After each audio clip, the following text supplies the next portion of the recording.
on the Hawkeyes Sports Network from Learfield. This is the Fight for Iowa podcast, brought to you by Athletico Physical Therapy, proud partner of the Iowa Hawkeyes and the Big Ten Conference. Iowa's corn farmers of the Iowa Corn Growers Association and Iowa Corn Promotion Board. You may think Iowa grows corn, but the truth is, corn grows Iowa. Shields, we're right there with you in Des Moines, Sioux City, Iowa City, and Cedar Falls. University of Iowa Healthcare. Changing medicine, changing lives. This is the Fight for Iowa podcast. Here's the voice of the Hawkeyes, Gary Dolphin. Iowa football has reloaded defensively and is preparing for new direction offensively. Spring practice is scheduled to start March 21st. Players are busy with strength and conditioning and individual workouts. In the meantime, defensively, coordinator Phil Parker will have several starters returning that he wasn't sure would be a part of the Hawkeyes' future at the end of a 10-4 season. That has changed for the better. Plus, head coach Kirk Ferentz explains what convinced him that Tim Lester is the right choice as new offensive coordinator. It's the subject matter for this week's Fight for Iowa podcast, brought to you by Iowa Corn, Shields, Athletico, and UIHC. I'll be back in a minute. More of the Fight for Iowa podcast after this. When it comes to your health, you need the full picture. That means the right diagnosis and the right treatment right from the start. I'm Aaron Bowes, pediatric neurologist with University of Iowa Healthcare. Here, we're working together every day to advance medicine so you can get the best care. With more research, more clinical trials, and more treatment options than anywhere else in the state, the University of Iowa Healthcare is changing medicine and changing lives. Learn more at uihc.org. Something big is happening. Introducing Hy-Vee Perks. Now, Hy-Vee Fuel Saver is Hy-Vee Perks. Get the same great benefits like fuel savings. Plus, save even more on hundreds of products store-wide with Hy-Vee Perks prices like Tide. H Perks price $9.97. And bananas. H Perks price 39 cents a pound. Make the switch or sign up for Hy-Vee Perks and start saving today. It's free and easy. Some restrictions apply. Now back to the Fight for Iowa podcast. Here's the voice of the Hawkeyes, Gary Dolphin. No less than 5 defensive starters from Iowa's top 10 ranked squad, thought to be moving on with their lives and or football careers, have decided to return and wear the Tiger Hawk logo one more season. All Big Ten linebackers Jay Higgins and Nick Jackson, cashback Sebastian Castro, cornerback Jamari Harris, and safety Quinn Schulte again form the backbone for the 4-3. Schulte is the elder statesman and the traffic cop at safety, an academic All-American and member of the player leadership team. Schulte felt dental school could wait one more year. His parents, including Hall of Fame high school coach and dad, Dwayne Schulte, an economics and law teacher at Cedar Rapids Xavier, taught Quinn the balance of academics and athletics. You know, I think that's kind of both my parents just preaching, if you're going to work hard at something, you got to do it on both ends of the spectrum. And that's, academics and athletics too. So You're currently drilling ball carriers and pass catchers. When those days are done, you're planning on probing teeth and gums through dentistry. Is that a pursuit you've thought about a long time? Is orthodontics in your family background at all? Or how did you arrive at the pursuit of being a dentist or in orthodontics? Yeah. It was something I kind of figured out I wanted to do once I got to college, and family dentistry isn't in my background. But I would say like a big mentor for me is Brad Stovey, who's a dentist up in Cedar Rapids. And he also helped coach me a lot when I was a kid. And so, just kind of mentoring him, shadowing him was kind of how I got my start in dentistry, or kind of my interest. And yeah. Quinn Schulte is a member of the Iowa football leadership team. I know you don't take that lightly. That's a peer group vote by players and coaches. What's most gratifying about sitting in that chair, Quinn? It's obviously an honor that Kirk Ferentz takes great pride in terms of his appointments. Yeah, I would say the biggest thing is obviously just trying to get trust from your teammates and kind of be a voice for them, in terms of what the program might, an idea here or there in a meeting, or, kind of what you think, certain guys would want at like a certain stage or whatnot. And so it's kind of just, a good trust to have, from your teammates to be elected a part of that group. Quinn Schulte started all 14 games for the Hawkeyes last season, ranking 4th in tackles, 3rd in pass breakups, 1 interception, all Big Ten honorable mention, and winner of the prestigious Brett Greenwood Award at the team banquet this past December.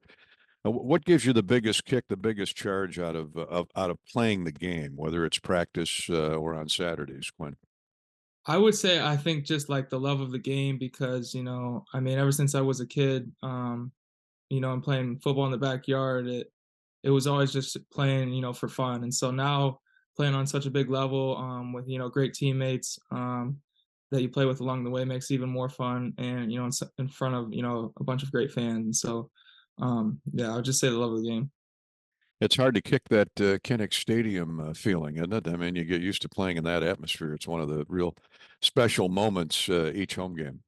Yeah, exactly. And I can still remember, the first time I ever walked out in the Swarm and, the last time too that I've walked out in the Swarm too. So every moment is certainly cherished. Quinn, you're one of the many outstanding players that's decided to return for that extra year to that Phil Parker defense. Other than Cooper DeJean, that secondary returns intact. What went into your decision to come back?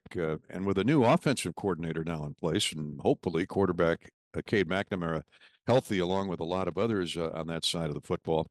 Give us a snapshot of Hawkeye football with spring practice just a month and a half out.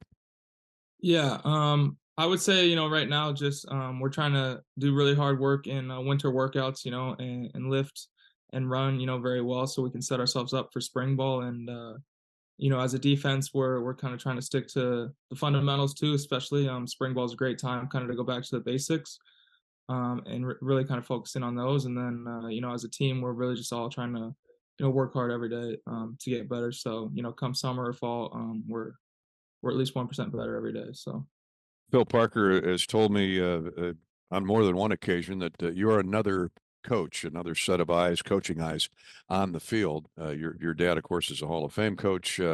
That's a great compliment to you from an incredible defensive coordinator. What makes it so special? What is special about playing for him, playing in that system? yeah, certainly. I mean, playing for Hall of Fame coaches is something that you can't take lightly, and playing for Coach Parker, just the utmost respect for him because he's been through it, and he's been around the game for so long and so knows so much, and you can see it with all the players that have played for him, and gone on to the NFL and done great things, and so it's just he just has a great level of intensity and credibility, and his passion for the game is just great. So it's great to play for him. You're one of the leaders on the field for this defense. Last year was terrific again. It's such a consistent, a solid defense annually. What do you like about this upcoming year with new guys coming in, at least getting their feet wet? Yeah, certainly. I think it's a great year for a lot of young guys. Take another step forward, and as a defense, just to get more opportunities to play together. And I think that there will be some guys, defensively, especially on the defensive line, that'll definitely be able to make an impact this year. Well, good luck. Stay healthy this spring. We'll look forward to seeing you in March down in Iowa City at the Hanson Performance Center when spring ball kicks off in late March.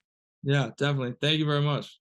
That's Quinn Schulte, our guest this week on the Fight for Iowa podcast. We'll hear from Kirk Ferentz next on new offensive coordinator Tim Lester. That when we return on our Fight for Iowa podcast. More of the Fight for Iowa podcast after this. You don't have to go to the game to get a game program. You can download it now by visiting the game day page on HawkeyeSports.com. That's right, the game program is now digital and it's free. So check it out. Get the roster, the stats, and fascinating stories about today's matchup. Just go to HawkeyeSports.com and click on Game Day. Hey, Hawkeyes fans, it's time to gear up for the season, so let's do it right. Jerseys, hats, hoodies, and more. Shields has everything you need to show your Iowa pride. Visit our fan shop online or in-store for the biggest and best brands in the game. You'll find the right gear to level up your team spirit with all the essentials for your pregame parking lot party. Shields, proud partner of Iowa Athletics and football fans everywhere. Are aches, pains, or injuries keeping you on the sidelines? At Athletico, Our movement experts are here to help you turn your setbacks into comebacks and create a personalized game plan for your recovery. With no prescription or referral needed, Athletico Physical Therapy is where your comeback story begins. Get started today by scheduling a free assessment at athletico.com. Proud partner of the Iowa Hawkeyes. Now back to the Fight for Iowa podcast.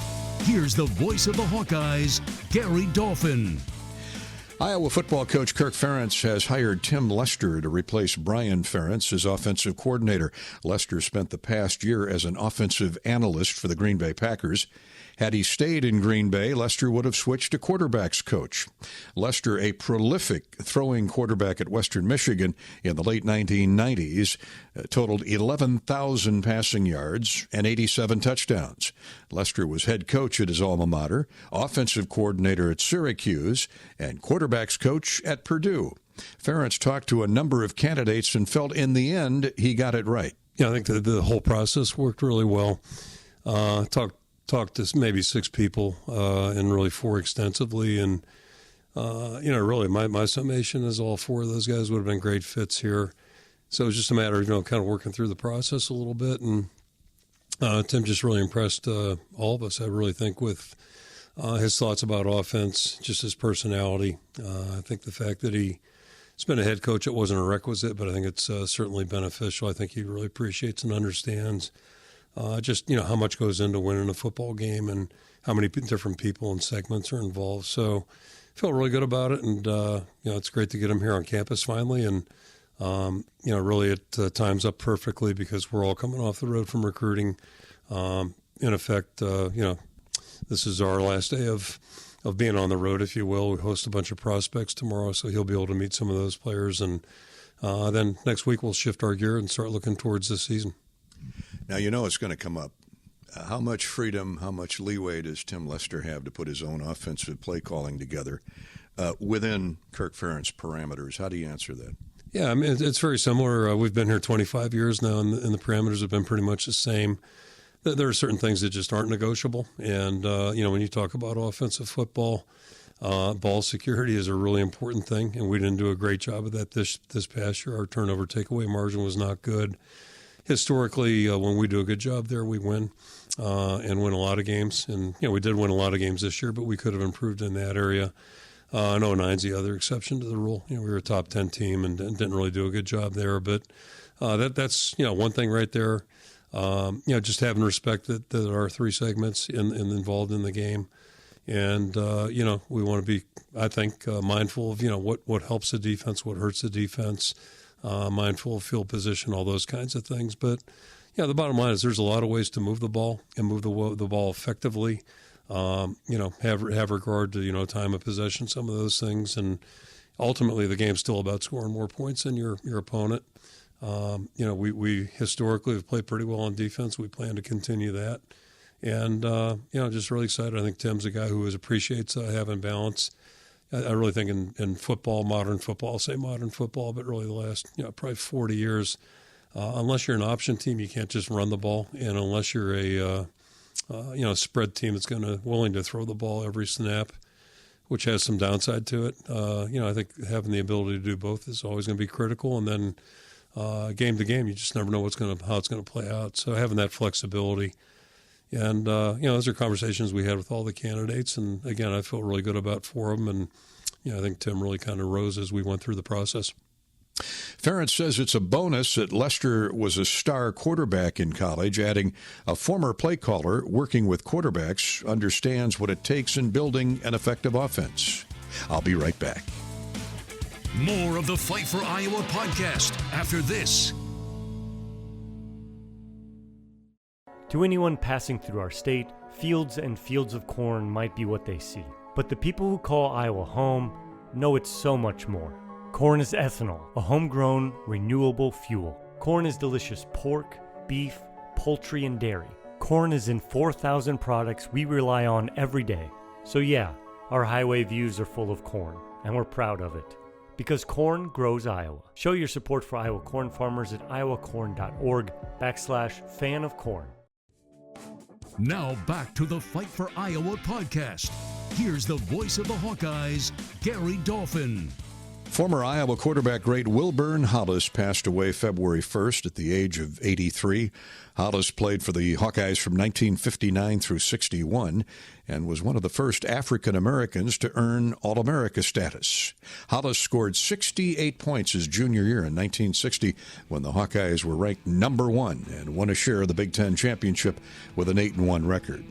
That's the Fight for Iowa podcast this week. I'm Gary Dolphin. Thanks for listening. Go Hawks. You've been listening to the Fight for Iowa podcast. Hawkeye fans, remember to hit the subscribe button on your favorite podcast app. Once you become a Fight for Iowa podcast subscriber, you'll automatically receive the latest episodes of the Fight for Iowa podcast, the Hawkeye Women Rise podcast, Hawk Talk replays, exclusive game content, and more. Until next time, on Iowa and go Hawks. The preceding has been a Learfield presentation on the Hawkeye Sports Network.